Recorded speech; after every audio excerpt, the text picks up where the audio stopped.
Okay, this series of lectures to supplement the dark art of linear algebra continues apace. We are moving into Chapter 4, which is all about systems of linear equations. This video will introduce such systems. The next will show how to solve any such system by using Gaussian elimination, and then there will be one or two more for Chapter 3 beyond that one. But let's jump in. You already know what a linear equation is. Namely, if we have a bunch of variables, x1, x2 up to xn, then a linear equation in these variables is one that can be put into a very particular form. On one side, a linear combination of those variables, where a1, a2, so on and so forth are just constants, and on the other side, a mere constant. And we saw in an earlier video that linear equations correspond to particularly simple geometric objects. A linear equation in two unknowns has a very familiar graph. Its graph lies in R2, obviously, because points that satisfy it have an x and a y coordinate, but more particularly, the graph of any such function is, as any algebra student can tell you,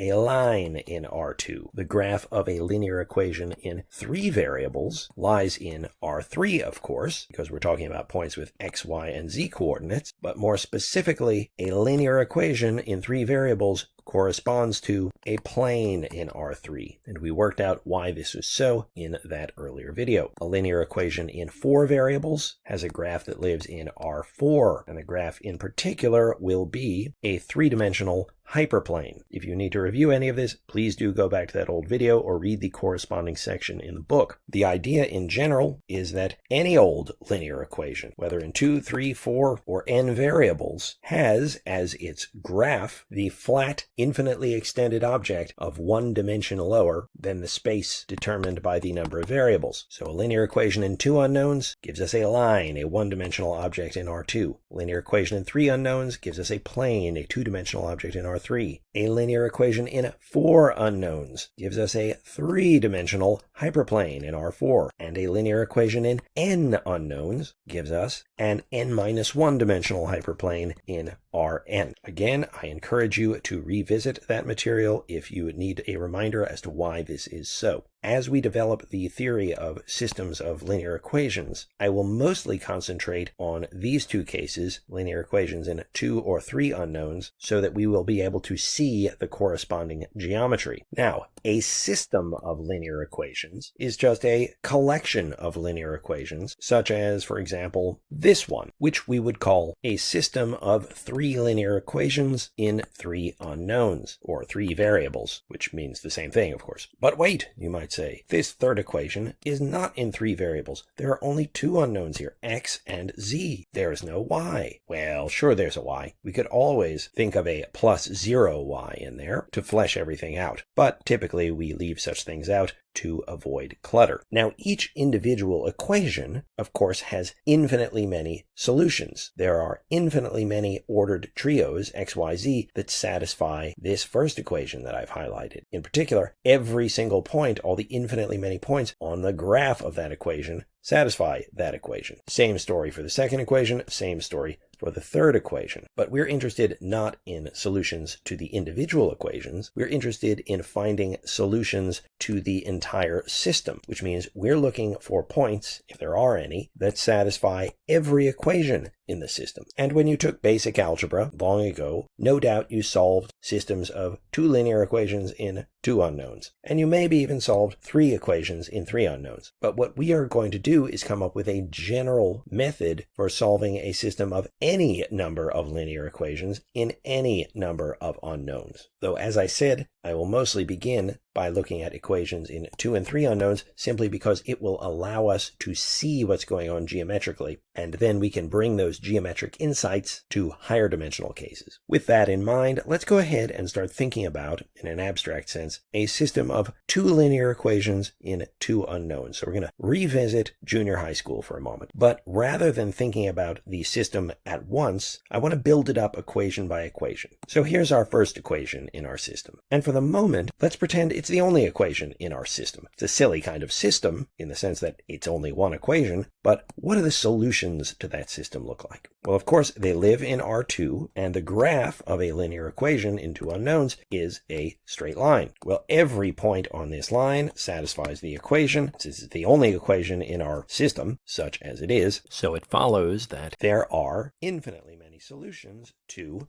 our system, every point that lies on the line. Okay, so far, so boring. But now, instead of having one equation in two unknowns, we throw in a second equation in two unknowns. It's a linear equation in two variables, therefore its graph is going to be a line in the plane as well. And in general, two lines in the plane will intersect in a single point. That point lies on the graphs of both equations, so its coordinates satisfy both equations. And it is the only such point. Therefore, that one point is the sole solution to this system of linear equations. When we had one equation in two unknowns, we had infinitely many solutions. When we have two equations in two unknowns, as many equations as unknowns, we have a unique solution. Now, it's true that this does not always happen, because it would be possible to have the two lines parallel, in which case there would be no solution, or coincident, in which case there would still be infinitely many solutions. But those are extreme cases. If we pick two equations at random, in other words, pick their coefficients at random, we are virtually certain to get a pair of intersecting lines, and therefore a unique solution. Okay, so when we had more variables than equations, we had infinitely many solutions. When we had the same number of variables and equations, we typically have a unique solution. Well, what if we were to push our luck and inject a third linear equation into our system? Now we've got more equations than variables. What happens now? Well, the third linear equation corresponds to a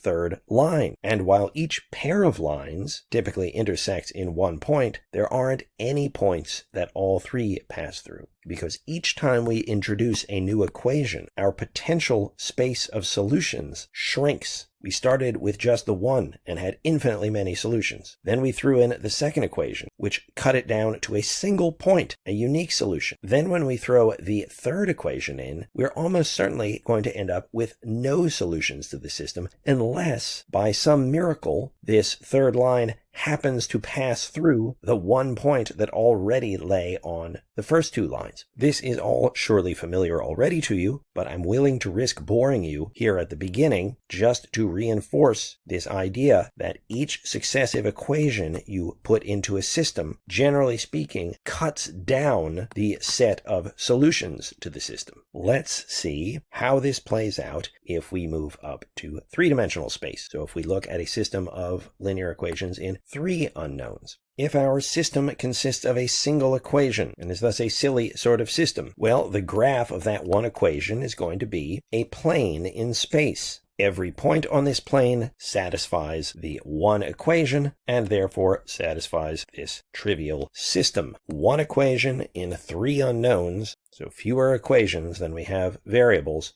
and we end up with infinitely many solutions, a whole plane's worth of solutions. Now, suppose we add to our system a second linear equation in three unknowns. Well, its graph, of course, is going to be another plane in space. And except under very special conditions, two planes in space will intersect in a line. The very special conditions, of course, would be if the planes were parallel, in which case there would be no intersection at all, or coincident, in which case they would intersect at every point. But pick two planes at random in three-dimensional space, and they will almost certainly intersect in a line. So here too, we have whittled the set of solutions to the system down considerably. When we just had the one equation, every point in the corresponding plane was a solution to the system. But once we have two equations in our system, then only the points in the intersection on that line satisfy both equations and are thus solutions to the system. Now, there are still infinitely many solutions to the system, which shouldn't surprise us because we have fewer equations than we do variables. It's the same in the three-dimensional case as it was in the two-dimensional case. It's just that we are whittling our space of solutions down one dimension at a time. We started with a whole plane's worth of solutions when we had only one equation. Now, we still have infinitely many solutions, but it's only a line's worth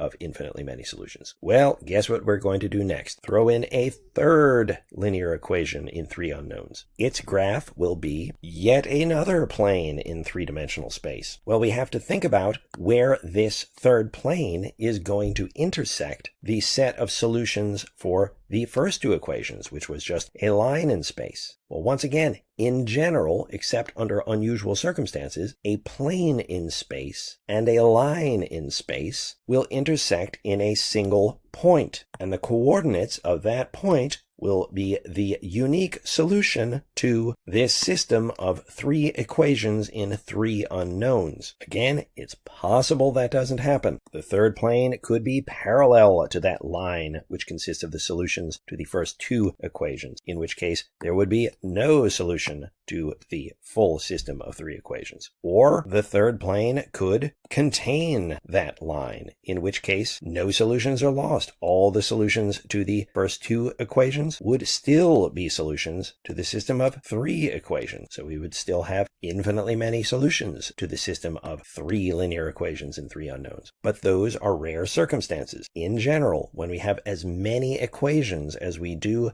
unknowns, we end up with a unique solution to the system, whether we're working in 2 dimensions, 3 dimensions, 4 dimensions, and so on. Moreover, if we add one more equation so that the system has more equations than unknowns, then the system typically has no solutions, because the one and only point that had satisfied all the preceding demands, the preceding equations, will almost certainly not satisfy the next one. In this 3-dimensional case, for example, a 4th random plane is unlikely to contain the one point that lay on the intersection of the previous 3. If we are working with linear equations in 4 or more unknowns, I can no longer draw you pictures, but the same principle holds. If we have one linear equation in 4 unknowns, well, its graph lives in R4, whatever that looks like, and in particular, its graph is a 3-dimensional hyperplane. It separates all of R4 into 2 regions, just as a plane does in R3 or a line does in R2, but in this case, it's a 3-dimensional, flat, infinitely extended object that is doing that separation. And all the points on this 3-dimensional hyperplane are solutions to our primitive system of 1 equation. So we have a 3-dimensional space worth of solutions to that system. But if we augment that system by throwing in a second linear equation in 4 unknowns, then we end up with a second 3-dimensional hyperplane in R4. And again, in extraordinary circumstances, those 2 hyperplanes might be parallel or coincident, but typically just as 2 lines in the plane intersect in a point, thereby reducing the dimension of the solution space from 1 to 0, or 2 planes in space intersect in a line, thereby reducing the dimension of the solution space from 2 to 1. Well, 2 3-dimensional hyperplanes in 4-dimensional space typically intersect in a 2-dimensional plane, reducing that solution space from 3 to 2. And every point on that ordinary 2-dimensional plane in R4 is a solution to that system of 2 linear equations in 4 unknowns. We're not surprised that there are infinitely many solutions because there are fewer equations than there are unknowns. To get a unique solution, we're going to have, in analogy with the other cases, 4 equations to match our 4 unknowns. In fact, if we throw in a third linear equation in 4 unknowns, that will give us, of course, a third 3-dimensional hyperplane, which will typically intersect our 2-dimensional space of solutions from the first 2 equations, leaving us with only 1 dimension's worth of solutions to this entire system. We continue whittling it down dimension by dimension, bearing in mind always that there are freakish circumstances under which no whittling occurs, or in which too much whittling, so to speak, occurs, and we end up with no solutions when various geometric objects, say, are parallel. But anyway, throw in a 4th linear equation in 4 unknowns, and we get a 4th 3-dimensional hyperplane in R3, which will intersect our 1-dimensional line of solutions from the earlier system of 3 equations in, if circumstances are as they usually are, a single point. And that point's coordinates will be the unique solution to our system of 4 linear equations in 4 unknowns. And of course, if we threw in a 5th equation, we'd probably end up with no solutions to the system, since that 5th hyperplane would be unlikely to contain the 1 point on the first 4. Let's summarize all of this. If a linear system contains m equations in n unknowns, then typically, though not necessarily, if m is less than n, in other words, if there are fewer equations than unknowns, the system will have infinitely many solutions. If m is equal to n, if we have as many equations as we do unknowns, then typically the system has a unique solution. And if m is greater than n, if we have more equations than unknowns, then we've reduced the dimension of the solution space too much so that the system has no solution at all, i.e., the system is said to be inconsistent. There is no way for a point to satisfy the demands of all of its equations simultaneously. So this is a useful thing to bear in mind. If we have a system of 8 equations in 9 unknowns, well, we can typically assume that there are going to be infinitely many solutions unless something interesting is going on. If we have a system of 12 equations in 5 unknowns, we can be pretty sure, if the equations are more or less randomly generated, that that system has no solution. And if we have a system of 42 equations in 42 unknowns, we can be pretty sure that that linear system will have, unless something unusual is going on, a unique solution. Notice that a linear system can either have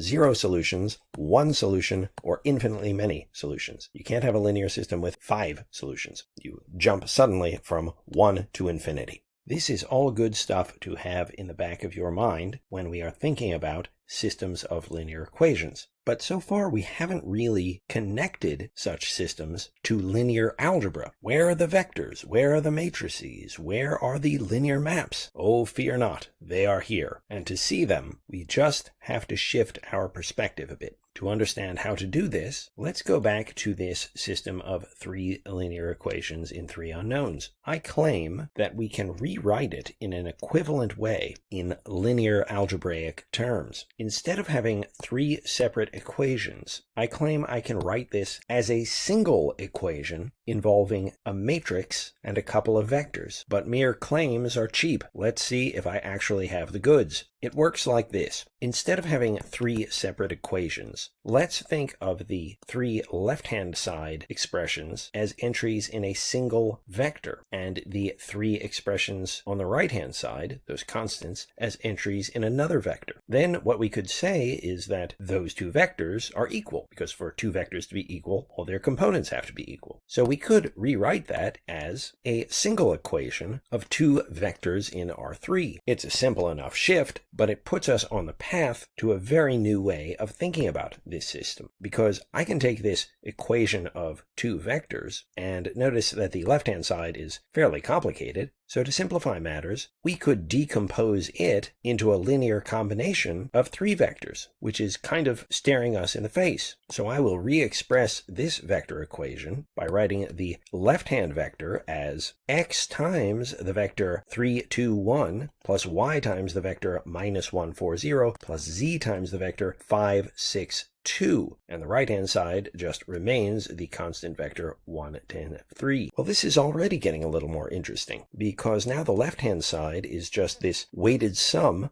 of 3 specific vectors, and we're asking, are there weights x, y, and z that will make that weighted sum, that linear combination, equal to this particular vector in R3, 1, 10, 3? Any such set of weights that will work will be a solution to our original system, but it gets much more interesting. Because now look at the left-hand side. Sure, we have a weighted sum of vectors, but something else we know is a weighted sum of vectors, matrix vector multiplication, which means I can rewrite that left-hand side again so that this entire equation is equivalent to, well, let's see, on the left-hand side we would have an instance of matrix vector multiplication, where the matrix has 3 columns, which are precisely the constant vectors we were looking at before, and that matrix is being multiplied by a vector, which is a variable vector. Its components, x, y, and z, are the weights that we were attaching to those columns in our previous interpretation of the linear system. And of course, the right-hand side of the equation remains unchanged, still the vector 1, 10, 3. And now we've reached something quite interesting, because we know matrix vector multiplication corresponds to mapping a particular vector under a linear transformation, namely the linear transformation that this 3x3 matrix represents. Let me erase this intermediate stuff and bring our two endpoints together. That's better, but look at what we've done. We started with this linear system, which is something we tend to think about in a static way, either in a boring algebraic way, find the values of x, y, and z that satisfy all three equations, or in a less boring but still static geometric way.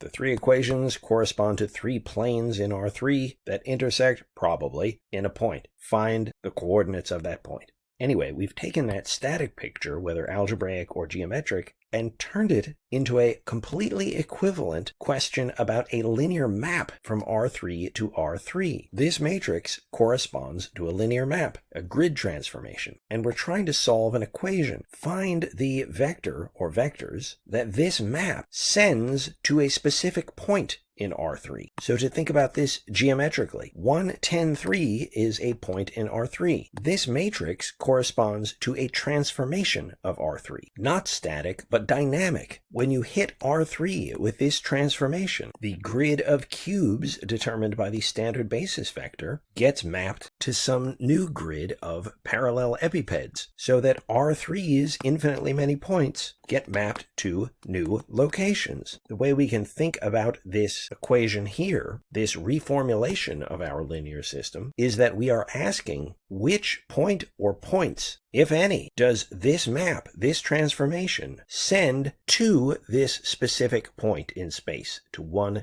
10, 3. Any points that get mapped there in the general transformation of R3's points. Any such points that get mapped to 1, 10, 3 are solutions to the original linear system. It's a completely equivalent way of thinking about it from a logical standpoint, but psychologically, this is a very rich way to think about systems of linear equations. This happens also to be a much cleaner way to write down the system of linear equations. We have one equation instead of three. All these many instances of x, y, and z turn into one appearance each in a single vector, very tidy, and this prickly array of pluses and minuses is gone entirely, just absorbed into the matrix. That may seem like a small point, but when we're going to be thinking about systems of hundreds of linear equations in hundreds of unknowns, or even larger systems, we want everything to stay as tidy as possible. So this will help, and in fact, we'll find even more compact expressions shortly. But before we move on, I want to be sure that you are comfortable moving from a classical expression of a system of linear equations to this linear algebraic version in terms of matrix vector multiplication, and vice versa, because we'll often want to shift perspectives from one to the other. So let's do another quick example. Here is a system of 1, 2, 3, 4, 5 linear equations in 1, 2, 3, 4 unknowns, which, first of all, based on the first part of this video, you should recognize probably has no solutions. But anyway, whether it does or not, we can rewrite this system, as we can rewrite any linear system, in linear algebraic terms. Now, we don't have to go through all of the various equivalent steps that we did on our first example. Having done it once, you should be able to see all in one step how this system can be rewritten in its new form. We're going to have a matrix of coefficients. Its rows correspond to the equations in our original system. Its columns correspond to the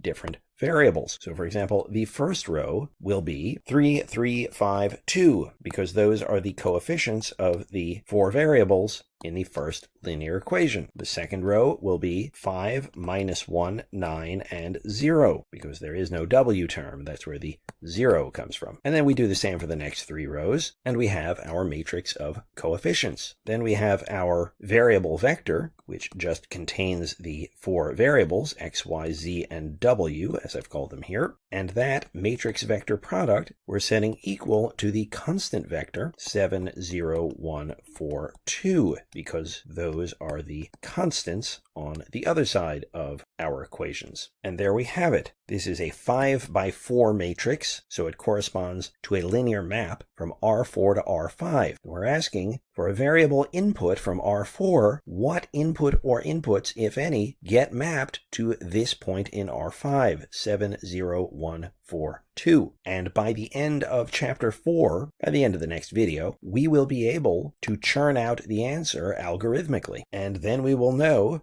if our hunch is correct, that we don't have any solutions to this system. Anyway, there are some more exercises in the book where you will turn linear systems given in the classical way into this new form, or vice versa, where you're given something of this form and you're supposed to write down the corresponding system of linear equations. It's easy, just make sure you are comfortable doing it. And this sort of thing, this new formulation for a linear system, gives us a neat way of expressing any linear system whatsoever. We're used to the idea of saying something like, let x be a number, or let f be a function, or consider the graph of y equals f of x, which is supposed to cover any function whatsoever. But what if I wanted to say, let such and such be a linear system? What would I write? Well, now it's pretty easy because we recognize any linear system can be recast in the form of a single equation where we have a matrix of coefficients, which here I'm calling capital A, multiplied on the right by a variable vector, which here I'm calling x, is equal to some constant vector, which I'm calling b. And this tiny little expression here, ax equals b, captures every possible system of linear equations. Even if we have 1,000,000 equations in 2,000,000 unknowns, well, it can still be written in this form. So we can use this form to capture the idea of any old linear system. Very nice. And this humble-looking equation, ax equals b, is one of the most important equations in all of linear algebra. We will learn to solve it thoroughly in the next video. We will lay all the groundwork in this one.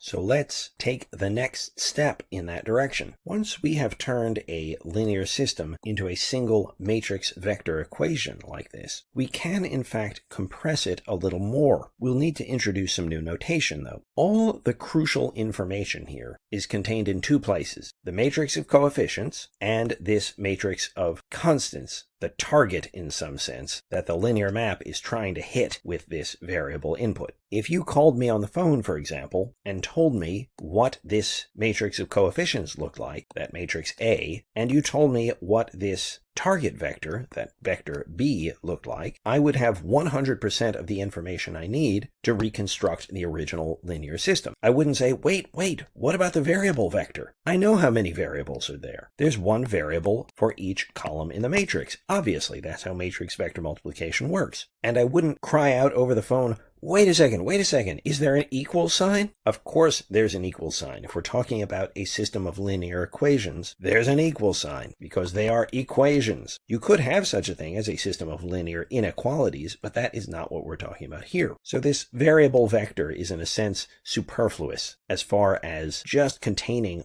the bare essentials of the information needed to reconstruct the system. So is the equal sign. All we need are the numbers in the coefficient matrix and the numbers in this vector B. So what we can do is pack all those numbers into a single matrix. I'll just have one matrix containing the matrix A, like so, and then I will augment it by putting in one extra column, which of course will be the vector B. And traditionally, at least when writing such things out by hand, we put a vertical line inside the matrix to separate the two parts. Simple enough? Given such an augmented matrix, as it is called, it's easy to reconstruct the AX equals B form. And given the AX equals B form, it's easy to construct the corresponding augmented matrix. So these expressions are also equivalent. And now we have taken a linear system and compressed it into about the smallest space possible that still contains all the vital information. And we've gone from this sort of thing, which is hard to capture in full generality in symbols, to this sort of thing, which we said we could write as AX equals B, and now finally this sort of thing, which we could write as the augmented matrix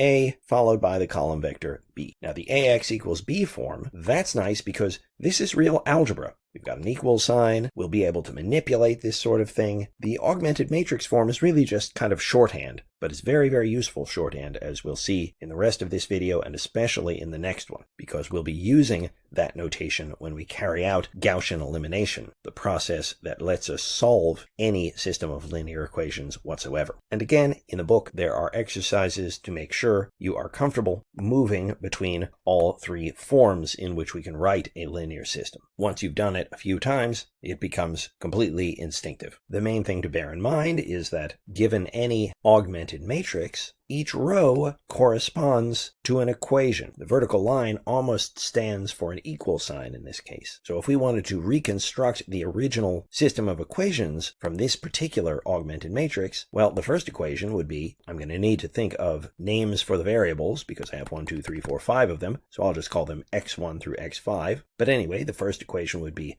1x1. Then we'd have plus 5x2 plus 7x3 minus 2x4 plus 6x5, and all of that is equal to 5. And then the second row would correspond to a second equation, 3x1 plus 8x2, and so on, and we're done. So we have 2 equations in 5 unknowns, and therefore almost certainly infinitely many solutions. And so much for introducing augmented matrices. As I said before, we will see such things mostly in the context of Gaussian elimination, so I should say a few words about Gaussian elimination now, even though we won't discuss it in its entirety until the next video. Although the computational details of Gaussian elimination are a slog to do by hand, the global picture of what's going on in Gaussian elimination is actually quite interesting, so I want to say a few words about it.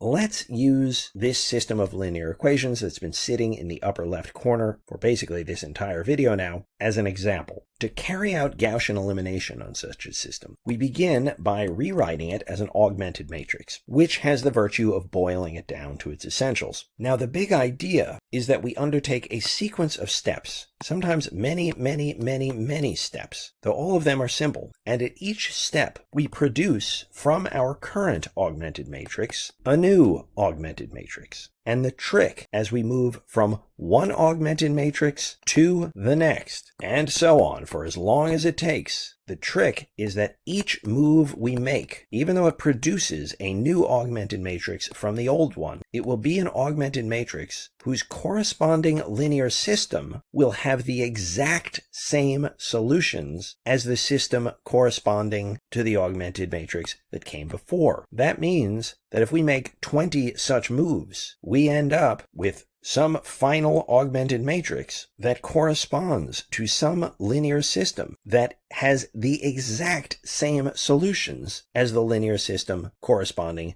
to the original augmented matrix. So the trick is to take as many steps as we need until we produce an augmented matrix whose corresponding linear system is something very, very easy to solve. And we know that the solutions to that system are the same as the solutions to our original system, and therefore we're done. It's not the same system by any means as the one with which we started, but they are equivalent in the sense that they have the exact same solution. That's the view from 10,000 feet anyway. The next thing I have to tell you about are what kind of moves can I make as I move from one augmented system to the next in that sequence of steps. It turns out that there are only 3 moves that we need for Gaussian elimination, and those 3 moves are called row operations. The first row operation is simply to swap 2 rows in the augmented matrix. For example, if we start with our augmented matrix here, let's swap the 3rd row and the 1st row. And when we do that, we turn this augmented matrix into this one. The middle row has not changed at all, and the 2 outer rows just changed their places. Well, I'm sure you can see why this operation is permissible, meaning I'm sure you can see why that operation preserves the solutions when you do it. Swapping those 2 rows does what to the underlying system of linear equations? Well, it does nothing of importance. Literally, all it does is change the position on the page of 2 equations. That clearly doesn't change the solutions to the system. It's like changing the color of ink you use. So sure, swap rows to your heart's content. You're not going to change the solutions to the underlying system. And it's reasonable to ask, okay, but what's the point?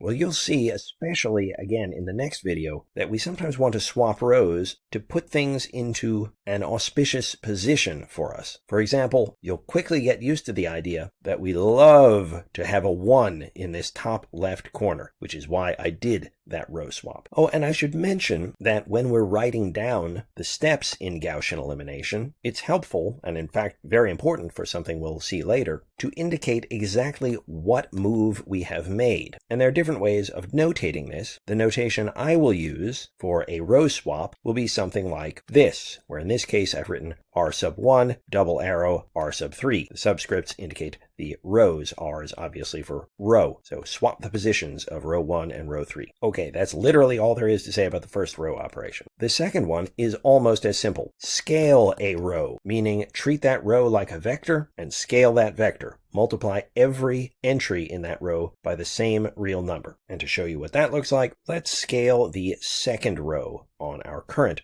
augmented matrix. Typically, we like to scale a row in a situation like this one, where all the numbers in the row have a common factor, and we essentially divide out by that common factor. So in this case, let's scale that second row by a half. And the way I'm going to notate that over here is I'm just going to write times 1/2. And I wrote that by the second row so that I know it refers just to that second row. Anyway, when I do that, the second row becomes 1, 2, 3. With a 5 on the far side of the bar, and the outer rows don't change at all. Okay, that's what the row operation is, but the two natural questions are, 1, why would we want to do such a thing? And 2, is that really legal? I mean, does that preserve the underlying solutions of the system? Well, why would we want to do such a thing? It's largely just a matter of simplification. Like, think about the underlying system corresponding to this. The equation corresponding to that second line is, well, I happen to already have it up here because it didn't change in our first row operation. It's 2x plus 4y plus 6z is 10. Now, even if you were back in Algebra 1 and you were looking at such an equation, even by that point in your mathematical career, you would have had an irresistible urge to divide both sides by 2, to turn it into x plus 2y plus 3z is 5, which is exactly the equation corresponding to the middle row in our third augmented matrix. So it's just cleaning stuff up like you have done for many years already. That's mainly what this second row operation does. And as you learned back in that Algebra 1 class, when you multiply both sides of an equation by the same thing, you get an equivalent equation, an equation with the same solutions. That's why when you're solving something like 2x is 6x squared minus 4 in your algebra class, and you immediately turn that into x equals 3x squared minus 2, and then continue on down the road, you know that the solutions you find, the solutions to this equation, are in fact the same as the solutions to the original equation. You just made that move, multiplying both sides by a half, to make everything neater and cleaner. Well, that's all you're doing when you scale a row. So, of course, that preserves the solutions to the original system. And at this point, you're probably thinking, well, these are the two most trivial operations you could possibly think of. Is the third more complicated? Well, it's a little more complicated, but not much. To any given row, add, or subtract, a scaled version of another row. All right, it's a little more complicated. I certainly can't express it in 3 words as I did with the other two. I'll show you how this works in a second, but I want to make a little more room for myself here, so let me try something.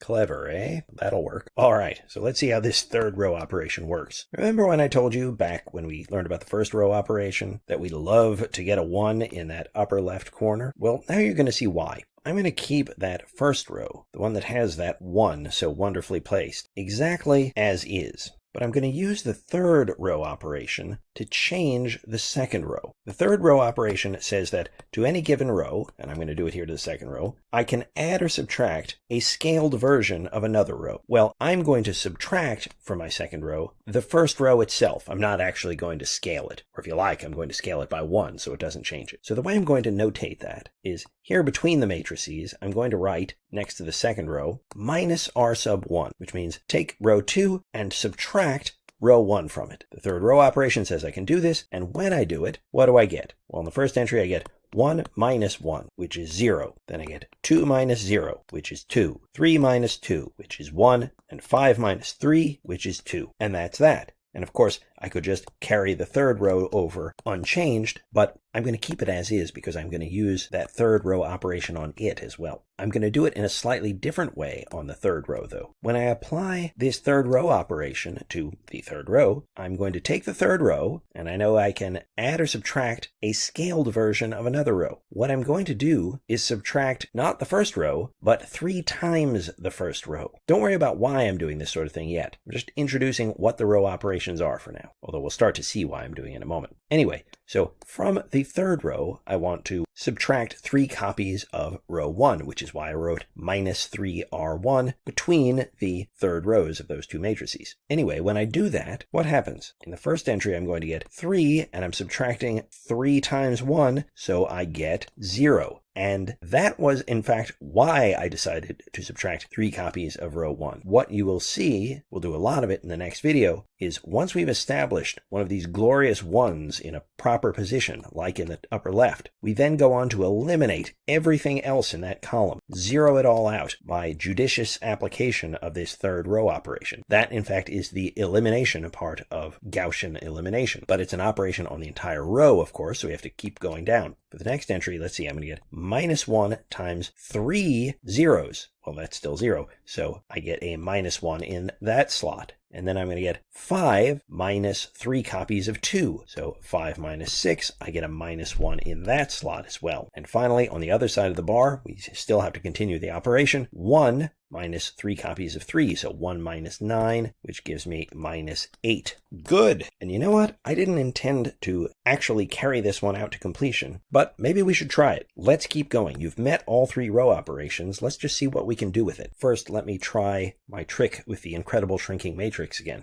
Ah, that's nice. Well, let me just give you some guidance from the side. The next thing we're going to try to do in the process of Gaussian elimination is to get another one of those glorious ones in the right place. But the place we're going to want it next is where this 2 is currently. And I have only these 3 row operations in my arsenal. Those are the only moves I can make in order to get a 1 in that position. Well, one thing we could do is we could just scale the second row by half and turn it into 0, 1, half, 1. And that's, well, it's okay, but I like to avoid fractions as much as we can. So I have a better idea. Let's swap the second and third rows, like so. There's my row swap notation. And then let's scale the new second row by minus 1. So multiply by minus 1, and I will have to move down over here. And now I have my new matrix, and I have the one where I want it to be. Now again, you don't have to worry about the strategy too much at this point. You're just following along, trying to understand what the row operations do. Now that I've got the one where I want it, I want to eliminate everything above or below it in its column, which means eliminating that 2. That is a job for the third row operation. And before I even carry it out, it's not hard to see why we like to eliminate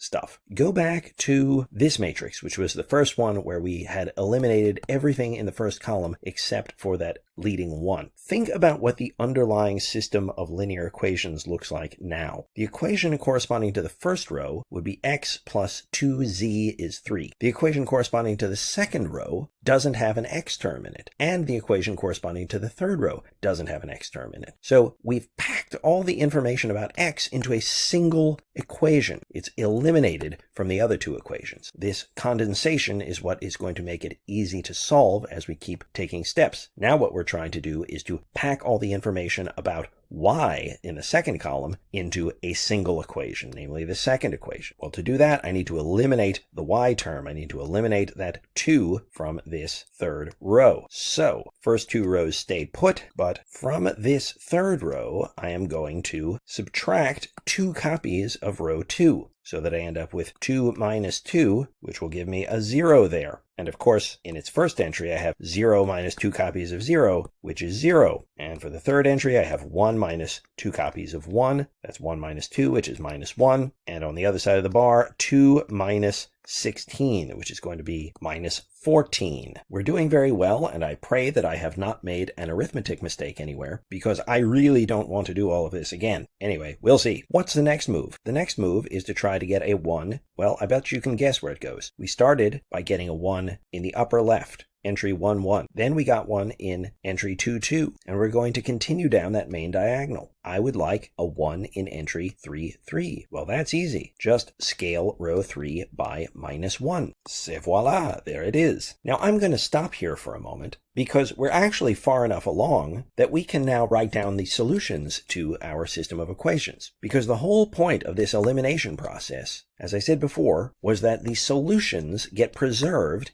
even as we are changing the underlying system. We're changing the equations, but the solutions stay the same. So let's think about the underlying system corresponding to this augmented matrix. I'm doing this here because this matrix is in what is called row echelon form. An echelon, well, you can think of it as kind of like a staircase, and the staircase in this case would be something like this, that is separating off those zeros from the rest of the matrix. I give a careful definition of row echelon form in a footnote in the book. I'm not going to bother with that here. But once we have reached row echelon form, it becomes easy to solve the system. Now the underlying system here looks like x plus 2z is 3, y plus z is 8, that corresponds to the second row, and z equals 14. That is our system of linear equations. And the important thing is that it is equivalent to our original system, meaning it has the exact same solution set. But look, this is easy to solve. I mean, for God's sake, look at the third equation. The third equation is z equals 14. So we know what z has to be to solve this equation. Z must be 14.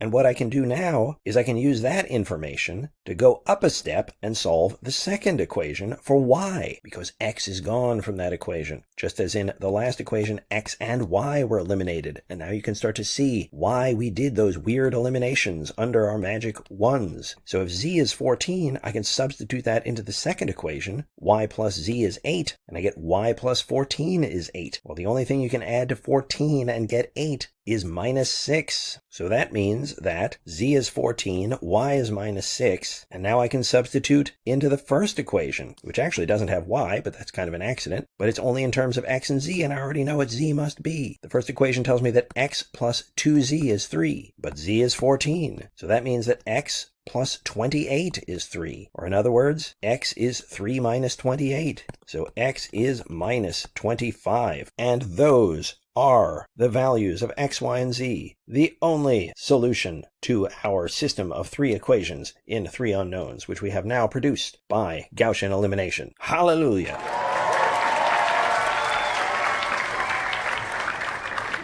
Connect this to earlier stuff that we talked about in this video. These 3 equations correspond to planes in R3. What we have just discovered is that they intersect at the point -25, -6, 14. And this confirms what we said before. A system of 3 linear equations in 3 unknowns typically has one solution and only one solution, and here it is. Or to think about this in yet another way, when we were thinking of this system in its AX equals B form, that matrix A of coefficients, this stuff, the stuff to the left of the bar in the augmented matrix, that represents a linear map, and what we have just learned is that it maps the vector -25, -6, 14 to the vector 1, 10, 3, and it is the only vector that gets mapped to 1, 10, 3. However you look at it, we have solved this system of linear equations. And you have had a little taste of Gaussian elimination. But while I have all this work up here, I'd be a fool if I didn't show you one last thing. We could have actually continued the process of Gaussian elimination a little bit further. Let me show you what happens. This last augmented matrix we said was in row echelon form, thanks to its staircase of zeros. But we have these magical ones, which we often call pivots, by the way, along the main diagonal. Not just on the first 2, which we use to clear out the rest of those columns, but on the third entry on the main diagonal. If we go ahead and use that pivot to zero out the rest of the third column by using that third row operation, let's see what the result will be. The third row stays put. How about the second row? Well, we want to eliminate that 1. We want to turn it into a 0. So of course what we're going to do to that second row is subtract a copy of the third row. When we do that, we get 0, 1, 0, and then on the other side of the bar, 8 minus 14, which is -6. As for the first row, to eliminate that 2, we're going to need to subtract 2 copies of that pivot. So from this first row, we are going to subtract 2 copies of row 3. When we do that, we get 1, 0, 0, and then in the last slot on the other side of the bar, 3 minus twice 14. So 3 minus 28, which is minus 25. And what we have here is no longer merely row echelon form. This is called reduced row echelon form, because we took the row echelon form and reduced it further by zeroing out not only everything below the pivots, but everything above them as well. Now, what is the corresponding linear system to this augmented matrix in reduced row echelon form? Well, the first equation is just x equals minus 25, which is exactly what we have here. The second equation, corresponding to the second row, would be y equals minus 6, which is what we have here. And the third equation, corresponding to the third row, is just z equals 14, which is what we have here. So the system of equations corresponding to this augmented matrix in reduced row echelon form is literally this stuff right here. There's nothing left to solve. We are staring at the solutions themselves. Okay, enough of that. I just figured since we went as far as row echelon form, we might as well boil the thing down as far as it will go, which is what reduced row echelon form is.